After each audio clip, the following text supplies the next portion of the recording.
साथियों, इस गुजरात की धरती पर हम कई बार आए, कई बार चले गए। मुझे नहीं कहना चाहिए, मजबूर होकर कहना हूं।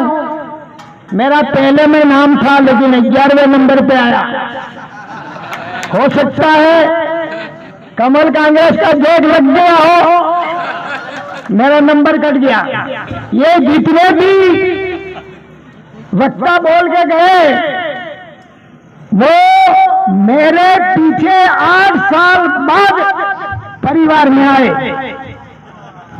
लेकिन सच्चा काम करता है नहीं, उसको लठी पड़ते, उसको दुनिया बुराई कहती है, इसलिए हमें कोई दर्द नहीं है।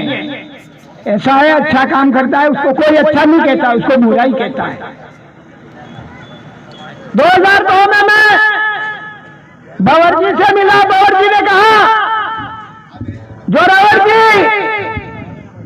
आप लोगों को समाज के लिए कुछ करना चाहिए। मैंने कहा, बावर्ची, ये समाज अपनों को मरवा देगी। बावर्ची ने कहा, आपका दिल कमजोर है, हम दोनों लड़े। 2004 में फिर वापस इकट्ठे हुए। उन्होंने कहा, दादा अब तो अपन आदिवासी परिवार बना देते हैं। मैंने कहा, टीम तैयार करो। 2008 में टीम तैयार की। उन्होंने कहा, अब तो लॉन्च कर देते हैं। मैंने कहा, अभी भी 3-4 राज्यों में हमारी टीम तैयार होनी चाहिए। तब जाकर के 2014 को मानगढ़ पर आदिवासी परिवार लॉन्च किया। तब से 2016 में बावर्ची को एपीओ कर दिया। 3 साल तक एपीओ किया। वो बंदा कैसा होगा? 3 साल तक एपीओ रहा, उसने खाया क्या होगा? सुप्रीम कोर्ट में हमने चंदा किया और रीट लगाई। 7वें नंबर पे फाइल थी, 1 महीने बाद 200 नंबर पे चली गई। इस तरह का सहन करने वाला व्यक्ति कौन है, मुझे ये बताओ। फिर हम सब मिलके गए राष्ट्रपति के पास में और 24 घंटे में फाइल हमने वापस लाइन पे लगवाई और सुप्रीम कोर्ट के जजमेंट में बावर्ची के पक्ष में आया।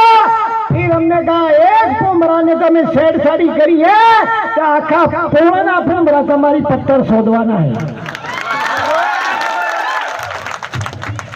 तो हम ये कह रहे हैं, अभी कई मेरे समझदार जानकार वक्ताओं ने बोला, मेरा एक निवेदन है, जानकारी और जागृति नहीं होगी तो क्या ये आगे कारवां बढ़ेगा?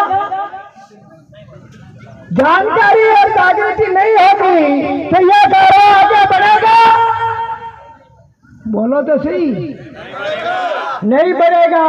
तो जानकारी और जागृति के लिए क्या करना चाहिए, ये मैं जानना चाहता हूं। एक पॉइंट।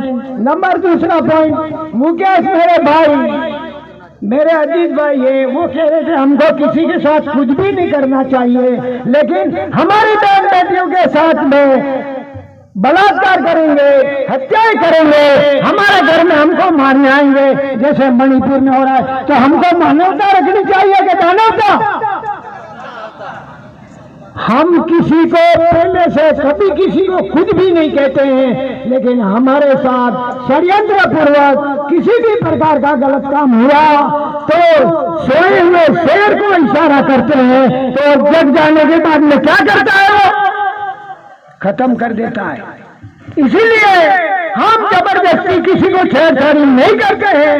आज जो षड्यंत्र हो रहा है वो हमारे साथ षड्यंत्र हो रहा है, तो जो षड्यंत्र करते हैं उनको हम कभी नहीं छोड़ेंगे। रही बात दूसरी, मैं ज्यादा समय उनके पहले जो वक्ताओं लिया वो मैं नहीं लूंगा। मैं तो आपको मिठाई पीस के जाऊंगा।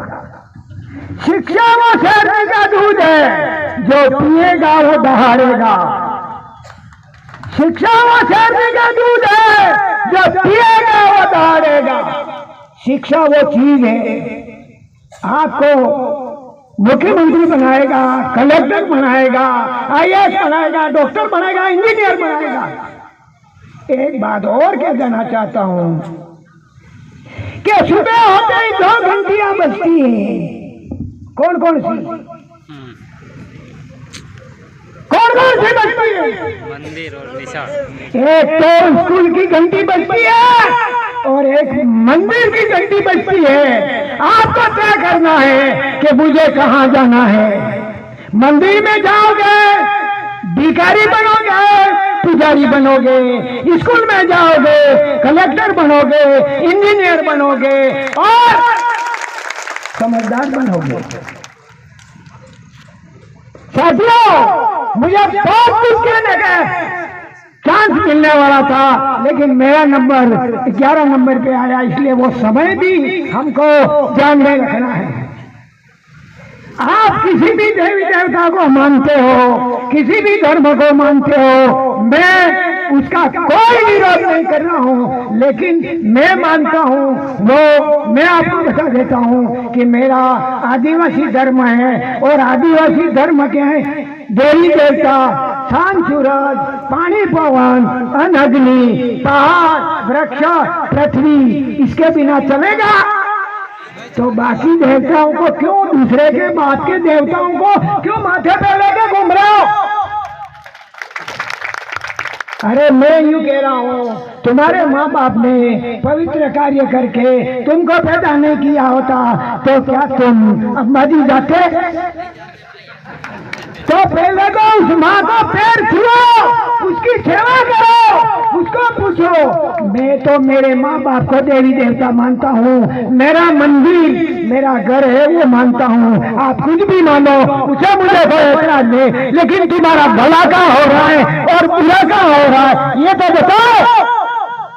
तुमको पढ़ाया, पहले तो उसने जन्म दिया, वो टट्टी पेशाब में सोई, तुमको कोहरे में सुलाया और स्तन से दूध पिला के बड़ा किया और पढ़ाया लिखाया, शादी कराई, और तुम कहते हो कि हम तो अंबाजी जा रहे हो। अरे पीली अम्बा ने पहल पूजी ले, मेरा तो 9 महीना वजन दिल्ली ने पैदा करा इन्हें। जड्ला ने डंडा ने लंडा लेने निकली पड़ा, बोल मारी अंबे, बोल मारी अंबे, हो बोलेगा काले परसों बेचान सोना मरी गया। तो इन्हें अंबाजी में हाथ रखती है। इसीलिए हम तो कड़वा सत्य बोलने वाले हैं, चाहे कुछ भी हो। इसीलिए संचालन महोदय को पता था कि दादा कड़वा सत्य बोलेंगे, इसलिए लोग चले जाएंगे, इसलिए इनका नंबर बाद में लगाएंगे। इसीलिए मैं आपसे ये कहना चाहता हूँ कि आप शिक्षा वो शेरनी का दूध है, जो पिएगा वो दहाड़ेगा। जानकारी होगी तो जागृति होगी, और जागृति होगी तो हमारा समाज में सुधार होगा। आज रही बात हक अधिकार की, जितने भी वक्ताओं ने आपको बताया वो मेरे पास में एविडेंस है।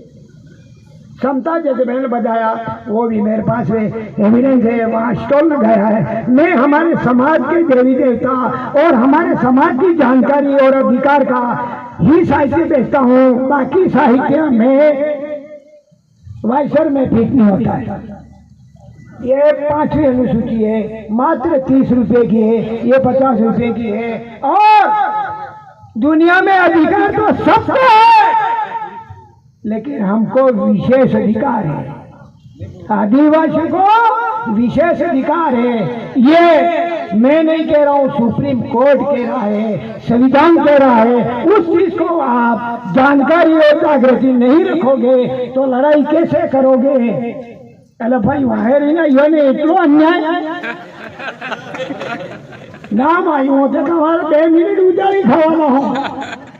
अब रही बात, आपको 1 रोटी कम खाना, 1 कपड़ा कम पहनना, लेकिन अपने बच्चों को पढ़ाना और इसकी जानकारी देना, अधिकार की जानकारी देना, और जितना पढ़ेगा इतना समझदार होगा।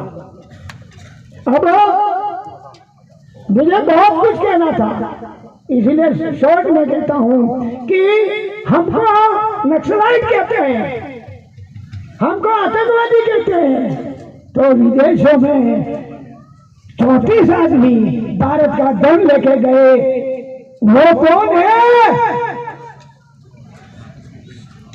वो कौन है जो हमारी बहन बेटियों को बलात्कार करते हैं, अपहरण करते हैं? वो लोग कौन है?